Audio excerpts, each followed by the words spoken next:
Yami etiefo akwaba na yɛhyɛ kasebo no ase. Yɛhyɛ kasebo no ase a awehosɛm a ababɛka yɛnsa ɛwɔ fiduam ha no mo ekyirem sɛ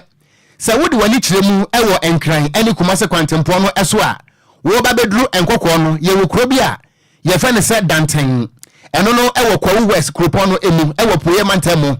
na awehosɛm ekyirem sɛ kan kwanhyia etimi asi amenam so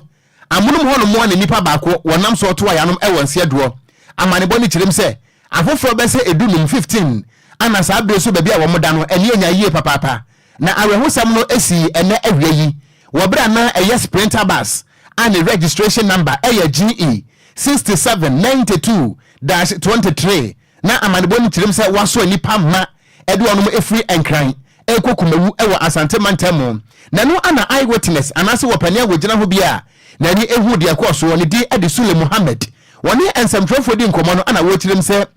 wɔbra na ka no enam sa kwantempɔ no so no ɛne emirika na dinam na nyansam kotoa na busua wɔba yɛ Facebook no ɛso a video no ɛda so ɛyɛ DLFM 106.9 on Facebook na yɛbɛda yɛ nua no multimedia fo ase Adom FM wɔnom anaboa yɛn ɛma yɛn sa ɛka saa video yi a wo so watimanya kwanya wo hwebie no ɛno nto ba yɛ Facebook no ɛso a ɛyɛ DLFM 106.9 awrahosɛm wei ɛnam so ma Mohammed ekyirem sɛ wɔbra aka no ɛde emirika tante saa no sɛ nanka wo yo overtake you sɛ na wo yɛ Daniel ana ne car no esi Amenem portals ɛwɔ kwantempɔ no so ɛna kyerɛ sɛ car no ebufa so ɔbɛsɛ miɛnsa ɛma ne tae pae a ewi akyire no ɛde saa awrahosɛm wei nyina so ɛtimi aba na wo mu kyerem sɛ esanse na emirika tante ewo mu nti no wɔbra wɔ hyɛnkane no ne car no esi portal mu no wɔntimi an control car ne biem ana nam so a sesei awrahosɛm atimi asie abrantie no a wɔwuo no me no kasa ne din anya metodwa na emom aya awrahosɛm pa wo ba yɛ Facebook no so a wɔno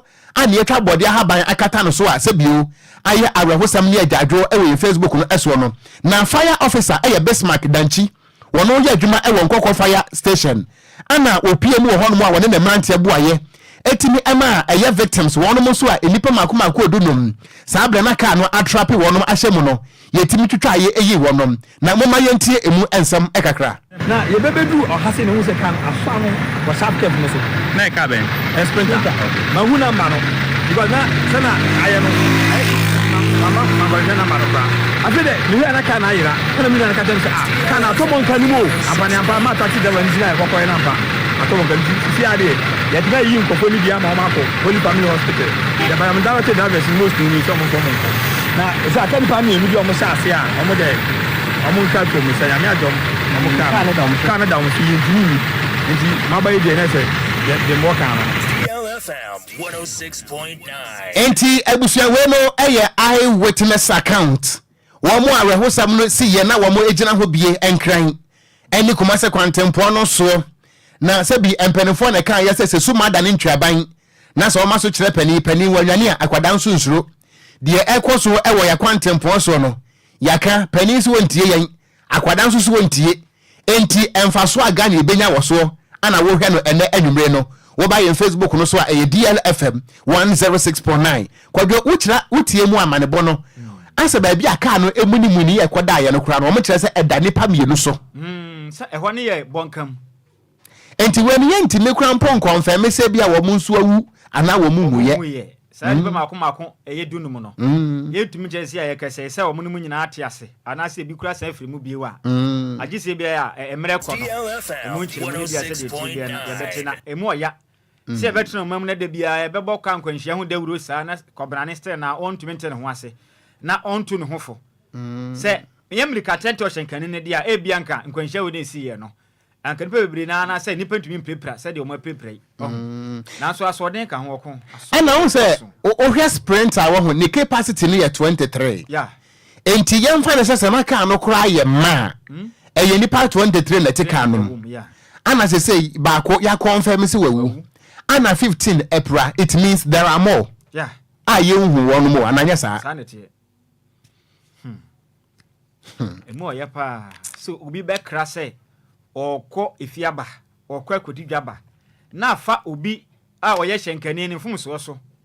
na de hye bebre na atumi afɔmahwere wɔn mo fa ebirim so be eba beditem mo akɔda fie e de yade akoto abusua so ma yɛko yade emo ya yɛnto aso ye to aka sebo so na ye body awura mu e wo kan e otitire ni me kire national former national chairman ade man pipia manyoku no e ye Freddy Bray wa kasa e kire mu a ne ba ne din ade kwa Bray sisi amekese no amafo bebre na de na ye kese twa apia wonom e ka papa yinsem egu nanim aso man Ghana mu e kire mu a asase a edala bad beach nanim a kese na nanom atran konwa enkrampanifo dia asase ama ne bayin so momode na mfa ni dwuma papa yi wa hya ase e de ne dwuma ne why Polo Beach a crab I don't know what a year Labadi Beach a resort nanim a odi ne dwuma no amafo na papa yi omo kan sem fon sabe egu nanim ase ohu e wo kire emu aye pa na nsema manfo ka efa ne ho no emu ya do na o kire mu se sanse nsema ho do a enam montena omo ka egu ne ba ne ho fi no o kire mu se emu aye pa ntia ndo adabomaden afrensem twefo nhia mu ato nsensefo nyina nim se omo nka na Okogyeabour Ocran oye ma se badwane adema no tom empotem ho no on tibi efri se ensma do o kadigwad adi band ne banani mase no kra baako nya de ewo mu bi na wo kire mu sa asase ni mpo na matena konwa wode mo anka bo prema time am de asase ne ma ne ba no bet is some free share no ekwa free share no ni 20 to 25 years ni na mo de asase ne ma ne ba na ya pa se enne Ghana fo no binom atwe ne ba se twa apia bibia mo nam bia na mo kan sam gu ne banani mase wo kire mu se odi ya pa free sa asase ya ne ba edidi dwuma no emperifo na de man de bai se onye no ntena so fa ne dwuma na nya de ne bai efa kwati kwan anasa abamu nipa bi mpo na to asase de man de ba ne tu odwene wa wonte asese ne manfo be na egu ne ba ne nim ase eka kansem ye enim efa na ho ni senti ne wo kire mu a sense ma do na montena Ghana de hye bi eka gu ne ba ne nim ase no enye da no kra mako mpo egu ni senti ne Ghana de hye nyina ntwa mo mfa firi wo firi sei ensma do mo kan no kra mako mpo nya de a ewo mu Chagera bandam, a Jubano Beria, a business of Beria, Mafrabano Kono, involved in it. On your Bonibia, on forbidden sassy, or beach, but you there, a man of also put up umbrellas, but on the music hall, no one's why once now, but more summer work can you there, or by far than a fee, Labadi Beach Hotel, the Macadonia no quarrel. There, Labadi Beach, where you know now, assassin, a traditional council. Azaza nti mbe company traditional council waka kasai odi kitawo no waji to me there number one why you need you kakra even these not permanent structures that we see number why and fireman kwafo amafo nyu ajeho Ghana fo nyu ajeho why na holidays oba but for politics apedo gubu fi no gubu mbado so wo fintin maka still the mad no nti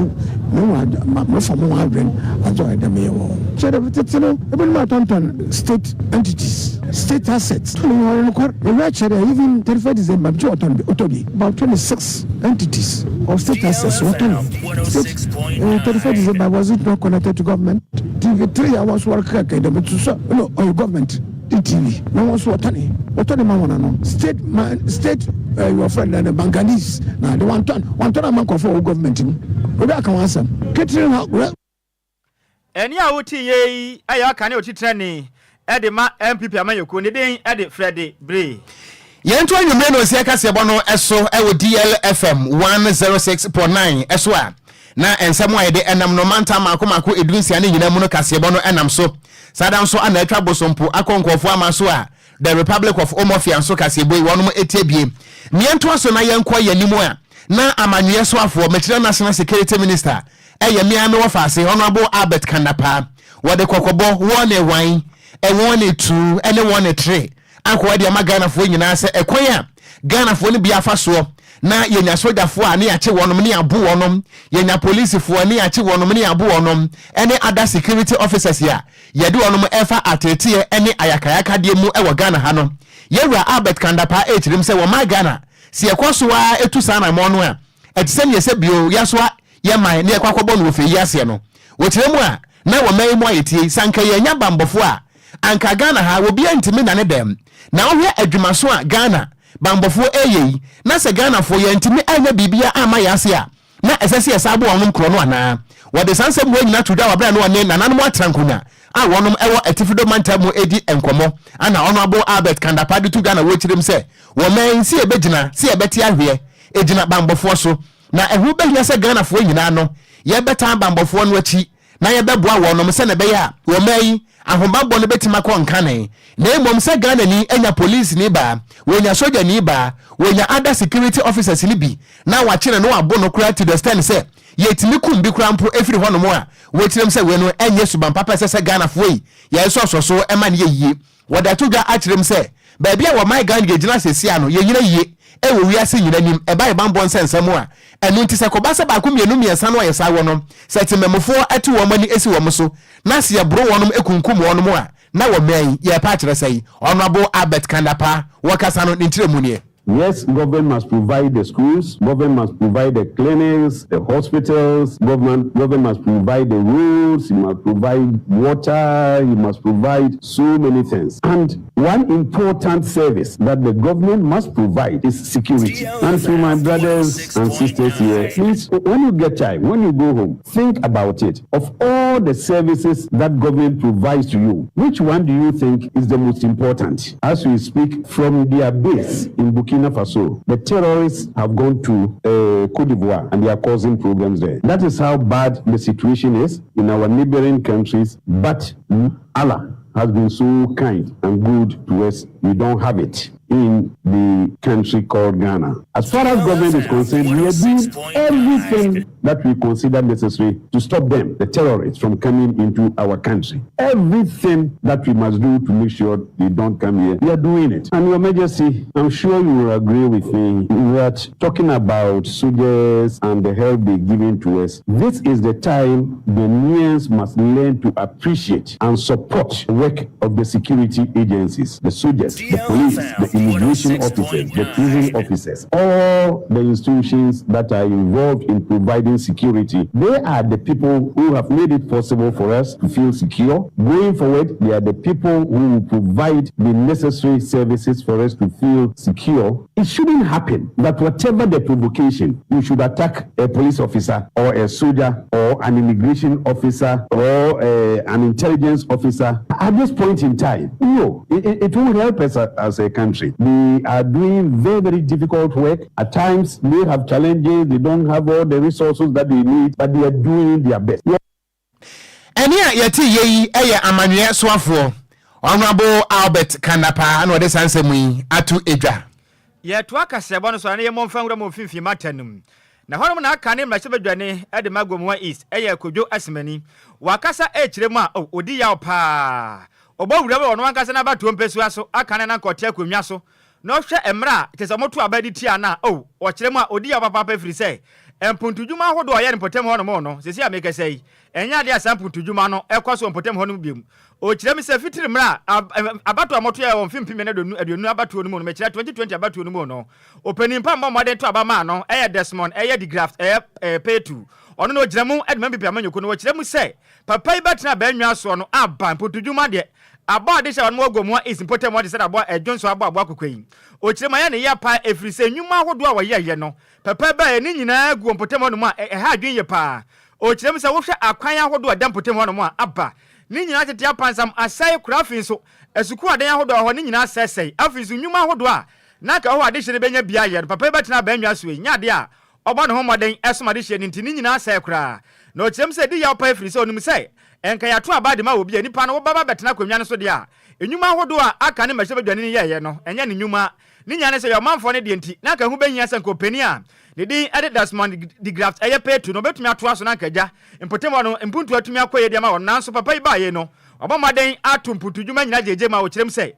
enya de na ma ekoye pa de ma won senti ne wo kirem a na kopon ya adom a emfimpim ne do na abato de ya ne mu ni se de tie bia no obesa akogya me ato no so aba no obomaden se mputudwuma hodo obaye no betumi ato aso okasa na wo sa kirem se anima hodo akabo mu modi nkugo ewa 2020 abato no nyane se nanka MPP ane NDC amanyoko no nante wanta makoma bi wo mti ni senti ema nkwato aba no omokwato skirt and blouse amotu editi ano ni senti wo kirem se sia yakese no oma wo maden atoto ni manyina amanyoko na soro gyan naso ase de tie bia no 2024 abato we mu de se de tie bia betuma de nkonem ema ono eye Kwadwo Asimani no akwakofa eye Gomwa East eye abanwa no asan ede subio are bringing assigning development to their constituencies. He will not talk, he will not advocate.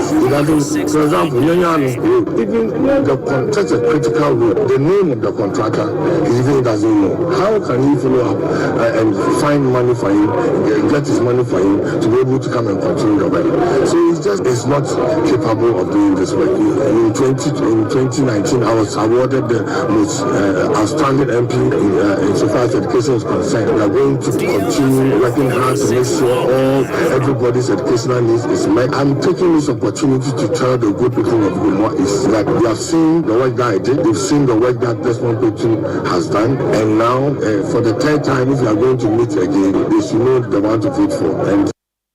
And ya uti ye aya kana mesebe dwane edema Gomwa East. The day Eddie Kojo Asmani. Yanto anwumre no sia kase ebo no eso ye fe no wo man adwuma. Na wo ba ye Facebook no eso a odoi edi fretama. And was say a vote for Dr. Mahmoud Baumia is a vote for a brighter future. Yada say and no so what the abana what the arehosam no so eho message aban was say oh this is so sad. Oh drivers enti moto mubo ase kakra wo kwan so ana ye den and no so what the abai. Na Mensa Emmanuel and was say vote for Alan for total change. Yada say Anna Kofi Ajman Black Man was say I am watching you live Eddie Free Pig Farm ewo Enquires Anna Lucky Jackson and was say asemo may the soul rest in perfect peace na Nyankopon so won hu Ghana for more bopam and ono so dia ba na Kofi Parliament and was say I am watching you live Eddie Free Agona Bobikuma and was say Ghanaian drivers majority of them drive basa ewo ya kwan so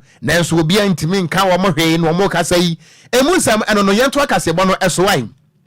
yeto akase bo no so ana yekọ afutu na wono mo emra hyebedwani honorable Alexander Kwamena Afenyo Markins wono ana edom kase a wono ewo Ghana ye emra hyebedwafie no woda wono ano se majority leader wakasa akirem se nansan wo hwe bela wono tintim yese wo mo de bebo free senior high no ho eban no a wotena sidi na so wodne sam yenu esum na no a wo hu ne se NDC amanyuko no wono mo mra hyebedwafo minority a wono mo parliament no sa free senior high policy no wo mo mpesa ye beje atum wo mra hyebedwafie na se Ghana fo be kai a encha ye kura ana empenfo ye adwen se free senior high no se ne be ya aban bia ba wo beto aso ne nti no wono mo kotintim mra ade atato wo mra hyebedwafie se ne be ya aban foforo ko na sa aban foforo ba free senior high policy ne de betena se dada se MiPROMO bosom enu nti wo kasa na wo kirem se wo hwe bel no afiti bra mpanefo tintim ye no a wo kirem se brofo kasa no apase true anase a receive executive approval enu nti na ho bahia se education minister honorable Oseya Adutwum bosom twe MP wo beba no wo bele sa bel no wo mra se bedwafie na yetima bo ho ana mra se bedwafo ne ditumu a na afei no free senior high no enya emra kese a ebeta akiri nanso honorable Alexander Afenyo Markins wone nsam trofo de nkoma kirem se watietie nkomo bi a NDC mrahebedwafo ne bi emu baako ranking member on education committee no eso wo ye mrahebedwani ewo Akachinov honorable Peter Notukotoi watie ni nsem bi a wakasa han as free senior high yesa mrano a yetintim de aba no as won peneso ne ade eno ana honorable Kwamena Afenyo Markins kirem se sesa na NDC for MPs ne keka dia na ehu behia se won beba abontia be kirekire mu die ntia free senior high embra no wono mo MPs ebeje atumu wotire mu a eyade ebetimi aboa Ghana for pa enu nti he wo budia programmer ewe ntine atamoma sambra no won be passe se na be free senior high no wo bebo ho ban afutum na hyebedwani honorable Alexander Kwamena Afenyo Markins wakasa no nisemnie. Clearly the NDC minority does not want to commit itself to free SHS, and the fact that we want to enact a law to make it mandatory, we have stated time with that number that those provisions in the constitution that talk about free SHS are very aspirational. They are aspirational provisions. So the way to go is to enact a law to regulate the free SHS policy which is currently in operation. The NDC is opposed to this, and they have spoken through their ranking member. We want them to tell Ghanaians whether free SHS is not their priority as a responsible opposition. Eni ayeti ye ayedom kese no ba no dani a wo Ghana ye mra hyebedwafie wono ana wo ye mra hyebedwani ewo afutu honorable Alexander Kwamena Afenyo Markins wo ye mra nimni wo ba ye Facebook no so a ene ne picture no eda so awon so obetima nya bia hwe DLFM 106.9 wo wo so a na wa like page no na afen so wa share ama wonu an so ahwe bi na kasebo no ne tie ene ne kenkan so etima yakono ye to akasebo no so a na eda so agina mu e won kan pumpure mantemu na osoafo a ohwe enwuma na afi so adanse eso Okogyeabour Ocran Nhyiraba moden akopiem wonima ene ne potem kiremu a oda roba dam potem ho no mo no aba sa ekakakraka na da ho no mo no adehye bebere na asori a ene bora hodo a mo ye o mafiafie no akohwe de agu eye kese ekanim o mu kiremu se de ekoso potem nya de bebo ni santi aban de asinani so se krabu bure mantemu eka kase dada potem ahodo ni nyina no obamodin so betime yi ni nyinam na tumi aboa mefia hodo a adokro krampure mantemu penifo a omaden atimi atuase nemda da ma kopia odwumedie na se titiri na nintiri bebire na kopia odwumedie na se nemna Okogyeabour Ocran Nhyiraba ye kasa na okirem se ha adwunye pa efiri so maga na yatimu na se ye boy homoden na hunidie atimi ko se be ye beboa na temamufo no omontumi yare basa koba ne sa oman Ghana adwuma ye fo bebire na yare a ema oman mpunto atimi ko nanim nemna adwumedie ne kwaso no enkrampure mantem soafo Titus Goba kopia odwumedie na se afin so soafo be de akira ohwe enwuma na danse esuo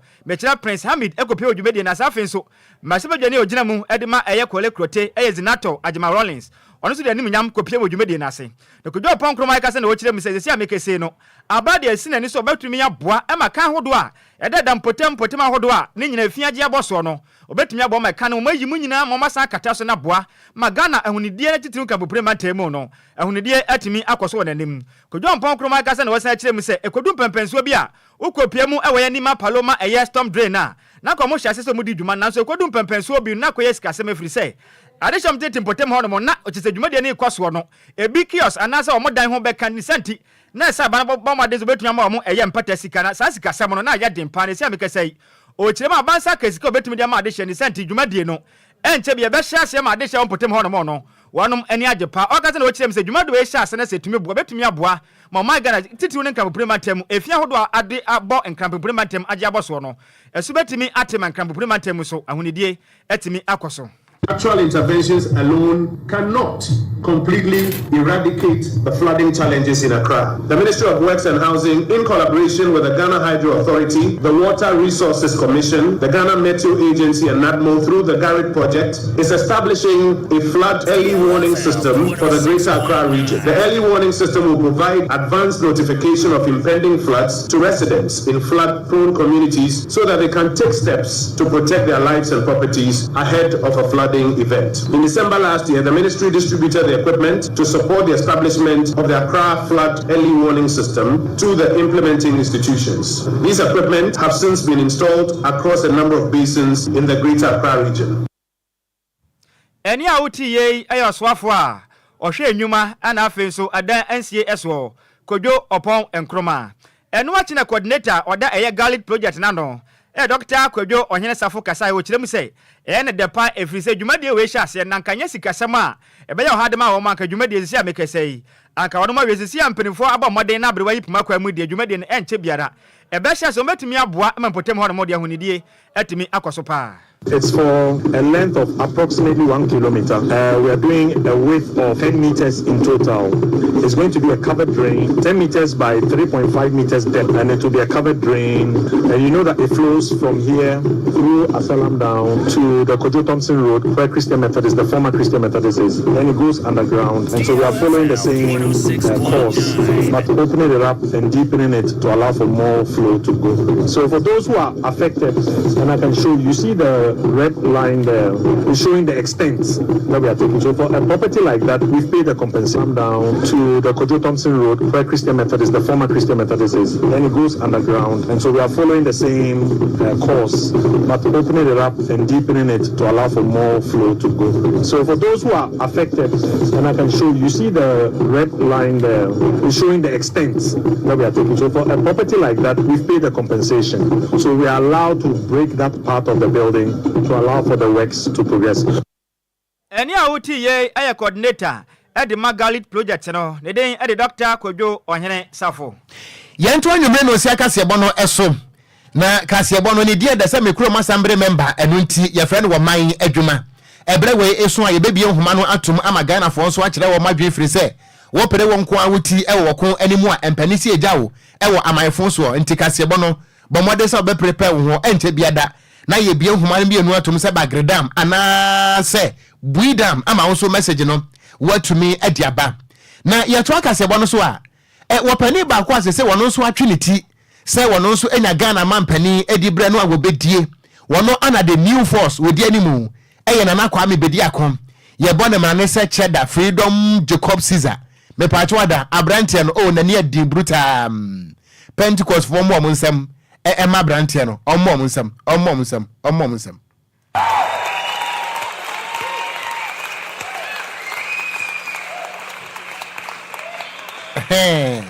enti na kwa me bedi akochada ana ye boy nsem ma ne sa no na abrantie yi kire se wa ma ne homene so akire se nya asem ketwa ne nyina no ene se wo hwe na nipa mienu ana hwene santa mo na so to de hwe Ghana na emfisia duosia enso kwa nwatwenie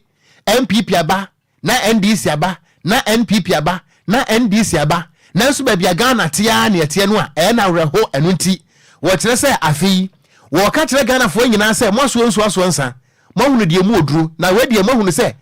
MPP ni NDC no nyina no emu ye hatu esini A4 sheet ye kitamiyi enu nti wo ka kire Ghana fo nyina se braso se Ghana fo betisa wo mo nsa no na afie no wo mo to aba no e de ama ebabunu de ne ho so che a kire se tie roba na afie Ghana fo nso hunu se ye wo Ghana fo mrantie ne maba wa se bio enipa e wo no mum na wo bra yewura eye nana kwame bedi akocheda wo bo ntoa e wo nkrapompone mantam no na no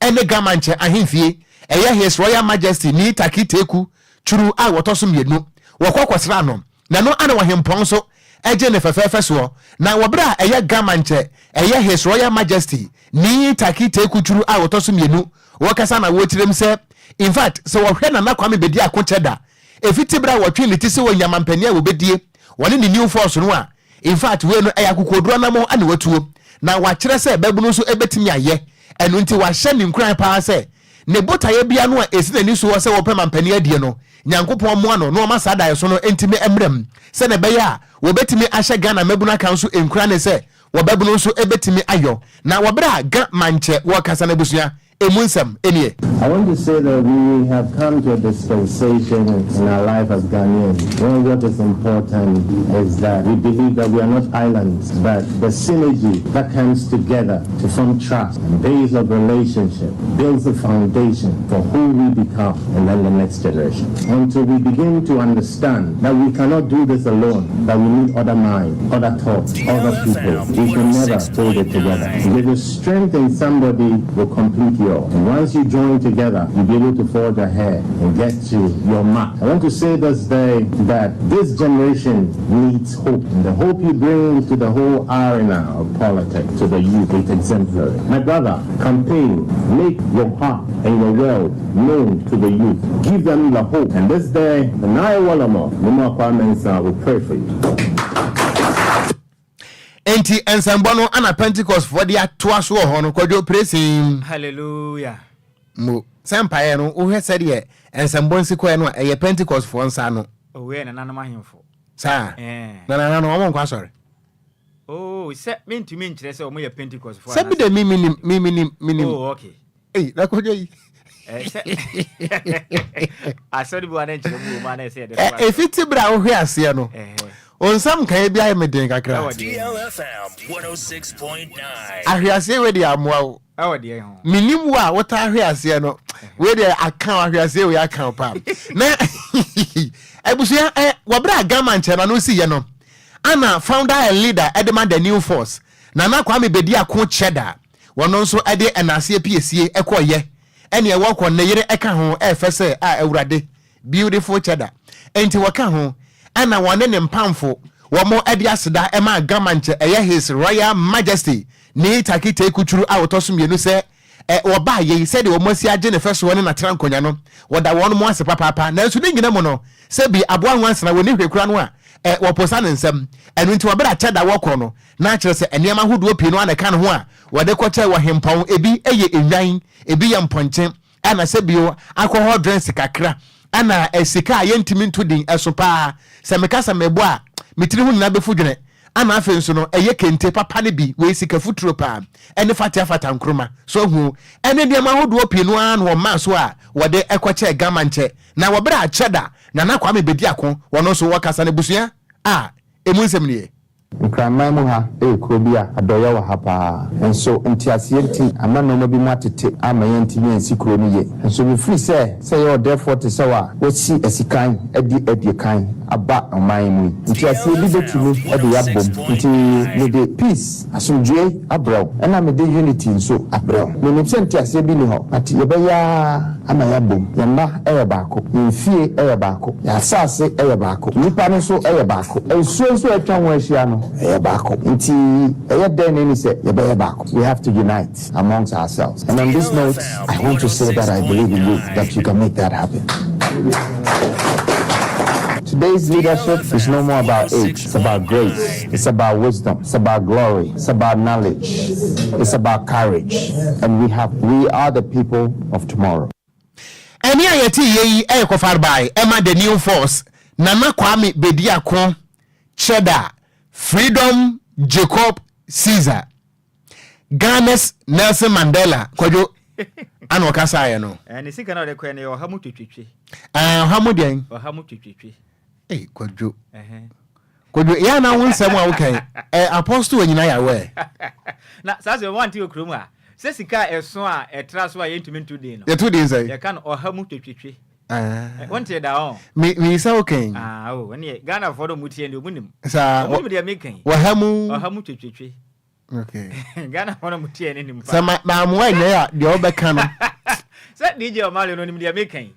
onu we ya we wonen na hwe ase nya sa hwe ase asem we de da bontena Ghana for nyina nim se sika so ayentumi modin no sa na ye frɛ no kroma ase to asomyenko yento akase ebo no so a ye momfa nwura mu ewo MPP osoro kokura me yekuo na akache a Dennis Milacros Aboaje director edema oye communications of Dr. Mahmoud Bawumia the campaign team na akasa echire mo yesi amekese yi Nyankopon ya doma oman Ghana kwakoto aba ewo fimpi me ne na abato de yanim no chire mu sei Dr. Mahmoud Bawumia said the tie bia Ghana for betumi aso no soro ato abande amanama nkunimdie etimi aye ne dia okasa na ochire mu sei Dr. Mahmoud Bawumia Ghana for aso na hwe no ma hunu nyuma pa na mo pa otu ne said de obo o Ghana me o Ghana yetumi ekona ne mo puntuo mu no enya de Ghana for betumi atwa wono machi de agya no mato abade atia ne de bia lada e ma ne sam trafo kasa da eye Milacros Aboaje echire mu sei Ghana for modern aso no ma hunu mienu nyina de mu odo ni sente no Dr. Mahmoud Bawumia fitirima na dankwa akufu ado Ghana mampenin obone din se o man na be de akire o dwumadi a odi na moa wo bo o man Ghana pa de aba o safata pa se Ghana fo atumi agina atumi se de tie bia no 2024 abato de yanim de Ghana fo betumi ato aba na ma no watumi adi nkonem na o man Ghana atumi akona ne mpuntu mu o kata na o kire mu se o hwe ensema hodo bia ndi se manyoko ne kam kire mu se o Dr. Mahmoud Bawumia de aba papa modem mo pa efa sikasam no a atonsuom ento mu kire ma Ghana fo ntumi to aba mfente na o kire mu se o munyaka eni sifo munyaka pa free se o mpende da John Dramani Mahama Ghana for so na hwe mu hu nyama obetimi agye ena Ghana for hu se wantu nyamba no ho modem enti na mba moden eto abadi ti anu enti no Dr. Mahmoud Bawumia de se de obo no ho moden titu o man Ghana pa ebo na dankwa kufu de ti do mi de waso Ghana for nyina ni di 2024 abato we de mu da ope face se de tie bia no Dr. Mahmoud Bawumia nkunumdie ebetima na dia emno ne samfo entrance kasa ye no emu enchire mu nie. People of Ghana are not measuring MPP again. They regard MPP in a higher esteem than the NDC. And so usually they say, well, we expected more from you. And so if you haven't been able to do it, that's why you should allow us to be hard on you. And fortunately, we have a leader in Dr. Mahmoud Bawumia, a leader who is magnanimous enough to say, listen, throw all the missiles at me. Shall we now, after listening to all the issues, come together and agree on the way forward? And that is how this campaign has been for us in the first phase. We've solicited a lot of feedback. We've refined a lot of the plans that Dr. Mahmoud Bawumia had, and all of them are getting into the manifesto. But I can tell you that the people are resolved to allow Dr. Mahmoud Bawumia to also show what it is that he can also deliver to this country. Any awoti director of communications the Dr. Mahmoud Bawumia ni campaign team ono ene da no ne den Dennis Milacros Aboaje. Eni na abusua yanto akase bono so na Ghana for messages ni bi nso aba na akwada bi wasana nei ebiaba na Thomas entry Kwadwo na me bibi ha miana What did them kind? Me can say. Was it? Me can say. Mo. Who sees one cavity? Who be good many more as Yatraman sign? Send it in our office, let me know.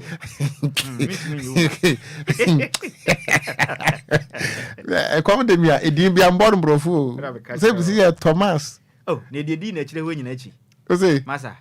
And the many more say, would you marry or dear bonnet, dear? Now, Thomas entry, I don't say good evening. What for Okogyeabour, I don't know if I say Kwadwo Sammy. In fact, news crew no moya fanta bruta. In what the son of manam was say, I am watching you live. Eddie Free Kumase was see great work done. Like how much to trade with the Kwadwo Sammy. Nana Okogyeabour Ocran birthday me we shame means I we shame him. Yeah, mon samran samno. Enti apaka GH in swaba latest from the world of sports. Stay tuned. DL News.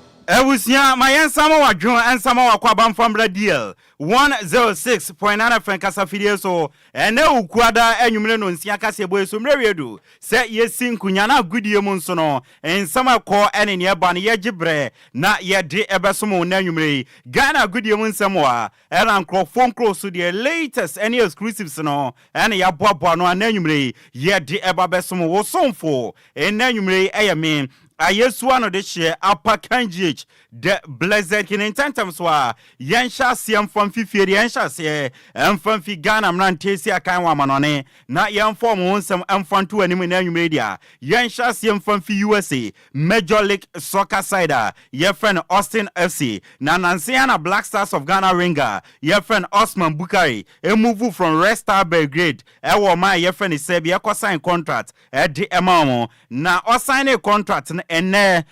first time o 29 AC team na kache a team ne pen for the church na after some the church we no kasa o se wa ba so ba be prove no eno achi so be prove actually team no na wa ba be work very hard with the team na o matumi aka bom as a team win a lot of trophies at the Ama Austin FC. I can say I'm here to prove myself and prove to the team and work with the team and work hard and win something together as a team. So I'm here to bring something on the field and to Osman Bukali Amananso twaso eri tuja echema Osini football career no very amazing esanse o shase di Ghana okopiem e Belgium eba Slovakia edi Korea Serbia and they odia bepiem e USA oba besina kan eriama Austin FC inti ono de ubisana obeka say amazing and a good journey and a wenya. It's been amazing. It's from Ghana to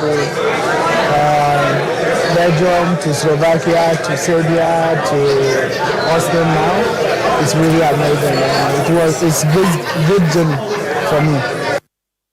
Osman Bukari, Black Stars of Ghana ring and they kopiem ewo USA Major League Soccer ni mosina kan edema Austin FC enode nsama tudwa yedi amount yempiem ewo Kumasi Asante Kotoko Bobo ko na kachia omo midfielder eya brantia ye freno eye Baba Yaya na wakasa osi last season ade ama Kotoko entimi anji league ne se omo players no omo former teams mu no na omo ku omo e work hard eye adwuma no na mo ombe pie mu Kotoko no o man work hard esan say yo mo say oh Kotoko ye team kese ya bedu enti omo relax yo se saade no e na mo Kotoko ma last season omo entmanji league no sene omo previous clubs na ye na yo previous clubs na yesi e working much harder no I say who say to me to name there me who say yan work much harder sir because you who say Asante Kotoko no ya bedru Yaya Mohammed Etwanin Samson Yabisa so we a player what booking first and ade and they see a kind Edema Kotoko na yebisa say lowest moment football career ma obeka say den and I say last season Emra Kotoko any nations FC ebo Kumasi Babaya Sports Stadium no omulusu sa game no 1-0 na your somebody say opra trophy sa game no ma in fact ni entire career no we ni West Epra also the twice boy or board game ni we ade chien no na otia ne na no so kra entia enti obeka say no ni lowest moment ni career mu mase asemwe makache one of few people say yene ye game again yene a nations again mo Baba Yara Sports Stadium no minya one of the worst injuries minya me play career but me the injury no boy Baba Yaya ne krakra mu no and all the two just say Dr. Prosper na Togum and the Okochi Kumasi Asante Kotoko no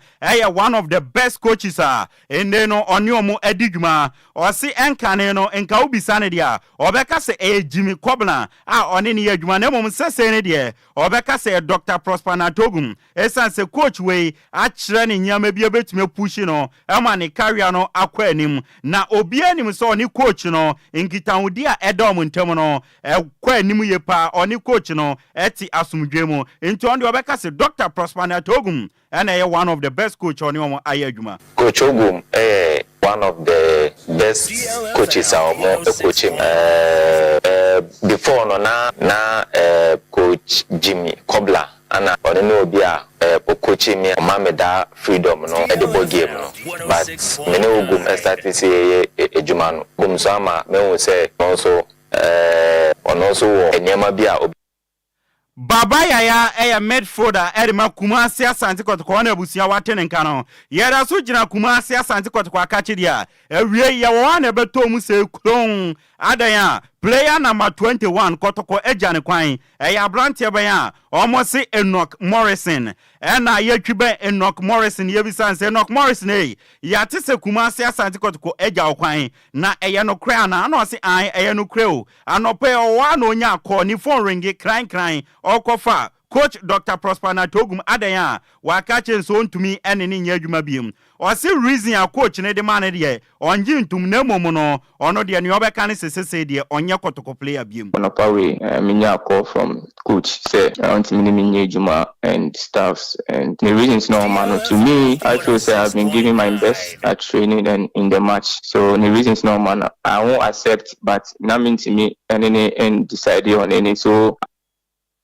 Enoch Morrison jina omenko na coach ne fra no reason ben eno de ma o na osi coach na nhyeda man reason bia enye about performance na off the field in some crown for kika no already obeka se sebe penfo anim nyansa enim na oni coach no enya adwene reasons ntia coach ne so ntumi ene ne adwuma na mom no ono de onkasa bebre ni obeka se no onye Kotoko player biem na because I believe performance and I've proven beyond expectations I have to be at Kotoko. So I don't think it's a football and performance reasons. And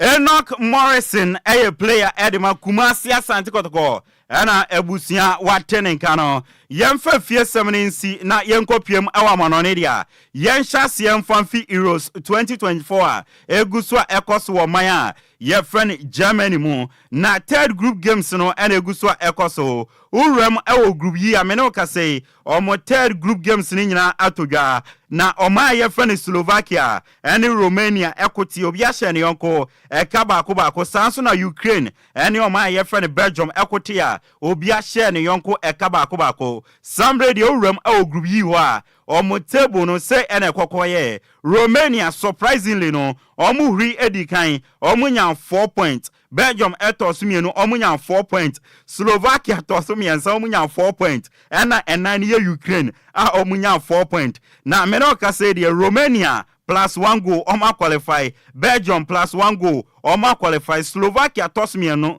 and almost miensa omu ni go bia now so betuma qualify as one of the best third place teams. I don't want some Ediama Ukraine enya 4 points. Now so near kika kwedi bi ombe kofia. Yero nkomo edi atu enim. Group F no ebo enyumre no so in Kenya. Simultaneously no omu 2 games ni nyina eba so Czech Republic any Turkey any debabweni na Georgia so any omaya yefrene Portugal edi abweni a yero nkomo edi mao urem o Copa America na Group B no eno ye South America omonso championship no ebo enyumre no ndu a Group B no Ecuador any the Reggae Boys of Jamaica edi game ba ko bebweni a yero wonsam edi atoanim na yenremu e oboboku a yefre no eye Manchester United akachi a report aiba ene so omewrem e oboboku e friend Paris Saint-Germain akachi Uruguay midfielder yefre Manuel Ugarte no Manchester United a started didin komo so omunya brante a omode ne beba no wa besia kan edi amoma yere nkomo edi atoanim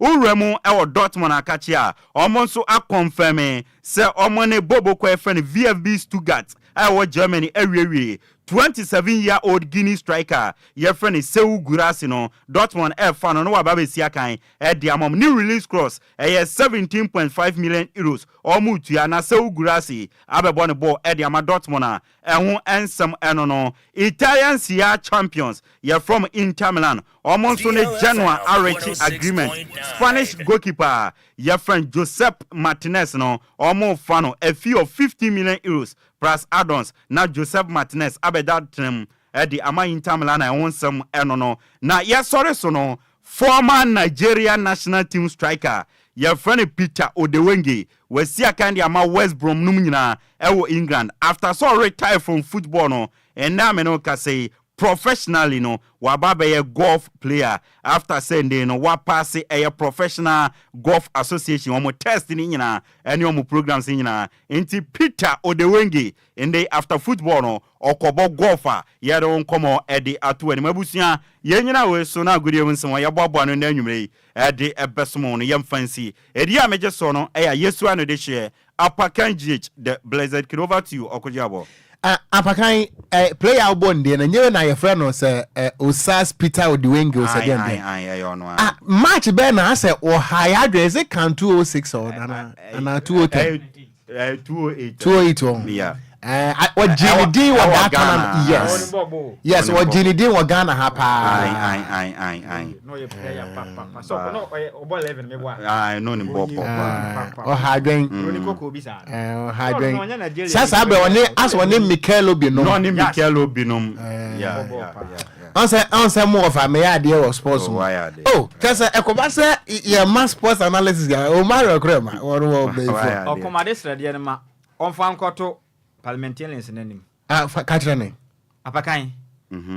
fa kakachira message dwafo ne say me say sa democracy cap no mpese o mma kotoko ne ha se bo no o mma DLFM ene wo man kasa message dwafo ne si akan na me de nipa meta ke ne pa no e kiti hamon za ono matwe no say o pese de pa enti be metwe no na obetwa me koto na ayesere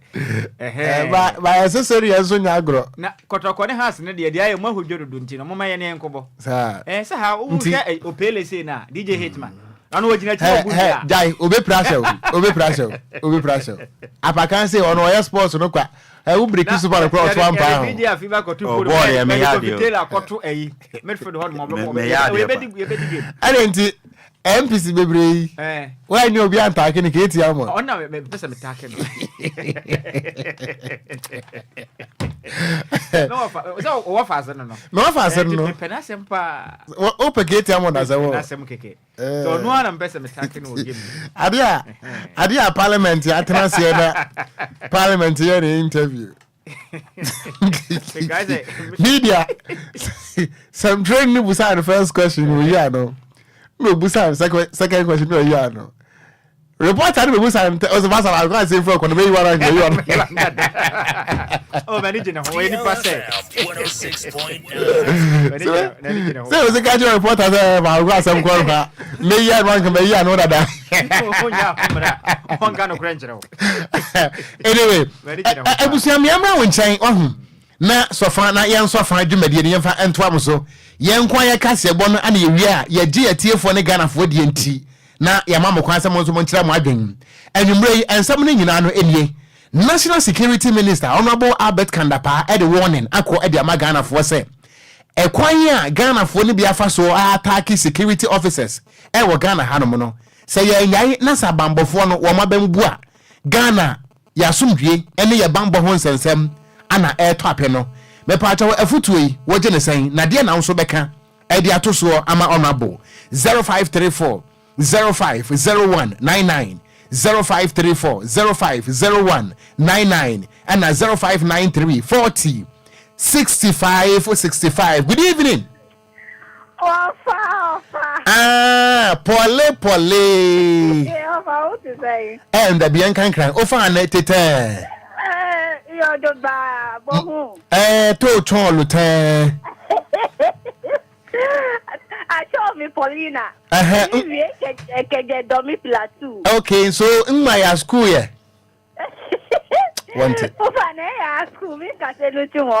ofa na e twan nya bia ne. To aso kasa me anku anim.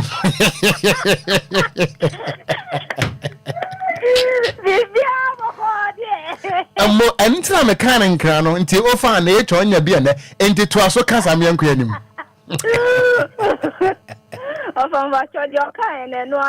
Mo ti se wo kan nkra wa be kan sen no ni area no ni mo Kwadwo sorry eh dia duane oh mo ka hu pole na wa kire mo fenisa kra you are done okay you are done agbo meta na kese wa hey ayengo ba bia good evening papa Okogyeabour bibi aboko de Obo ade ehu na aduma bibi ade college wadama odin de self me friend Papa J tama come tonight Papa sa wo nten kran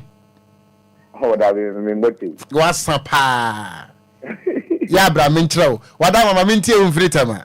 wapa me da ke me tia DLFM etiefo ina da so tia me MP agwa is MP obata wadama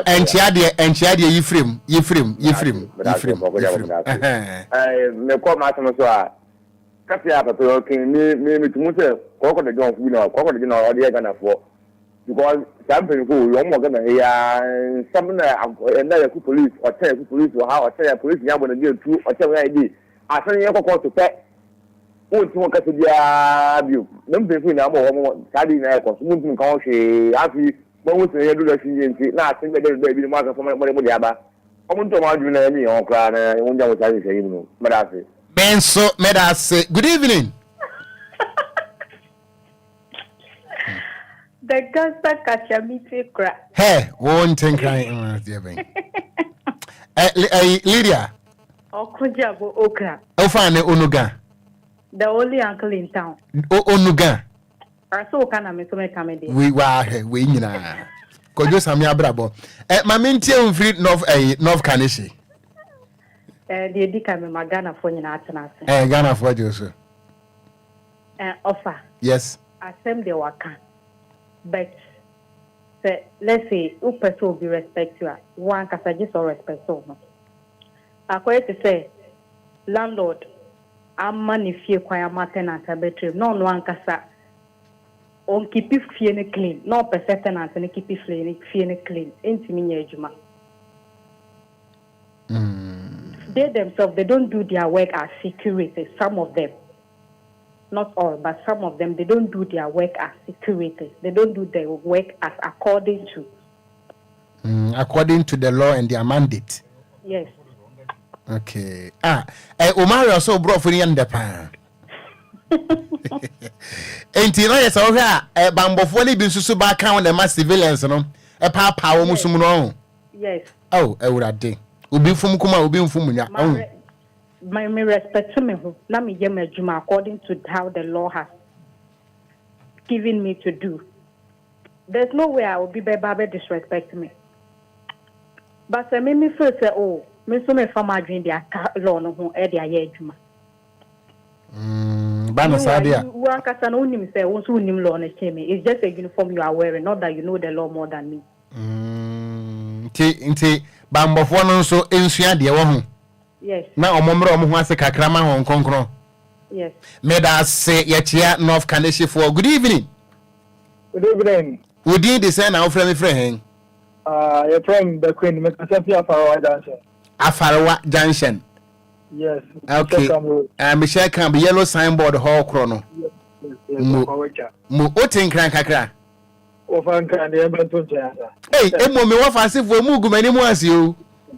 Ofan ya bese. Na ni ada na mo mfiri nkran han kwetena hia wo besi ase. Wow.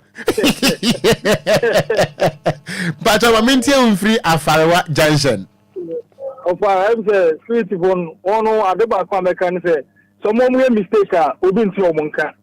But so fun security man na fun obi a ono obeti omonka adeba kwa so mo share no say say bia obi adi e bia police bia na obi ewu no I will say to my to the end. Bo munya kakakra na no mo chaso. But almost one could dear almost oh police be na a mistake or be a wrong shooting. Won't you be or because you're very sure up to 90 I said Nipana or Mali Munakatano with a full show me. It's not more tackle one.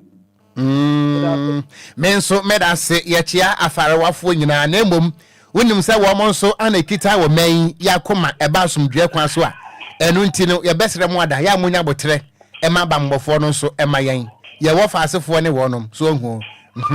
madwai yeja o me ofo ba ko pe mo ade a waye ntimi sore pe beje bet wodi ndi so frem frem yes akumo no mama ntie o mo fa ba o smo no nwie gan no ni wo ma o police for fio o boy yen mo ku ba bubu wo no tun na metun ametun ye ametwi mi amekọ beni brofo ma no yo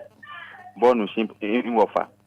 wo me pa me fight sa no respect e ba me respect ba me o fun o ba bu mo fa mo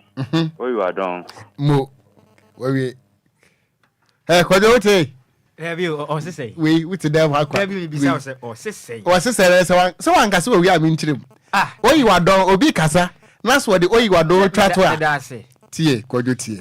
tie uti wa kire nkra pa say de wa ma hitman hwe wanim oro hwem kwa o ya be kanto kwa chani ufia no ba o hwem kwa amafo de nkra bo be bu ufia no se nkra ni kasa na so waka twa omanyoba e kire se nkyirem biom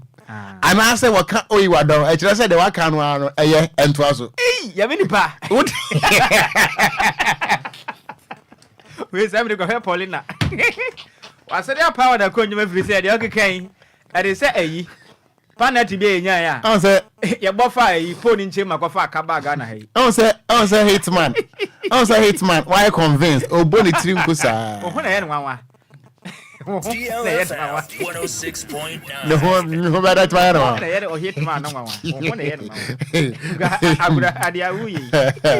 Radia. Enti abusia kase bɔ ne ye de besi wa ha ye da Ghana fo nyina ase. Mo a mo frɛ ye, mo a mo ntimi amfrɛ, mo a mo test ye, mo a mo ntumi. Ni nyina nso eye ye da mo ase ye so a.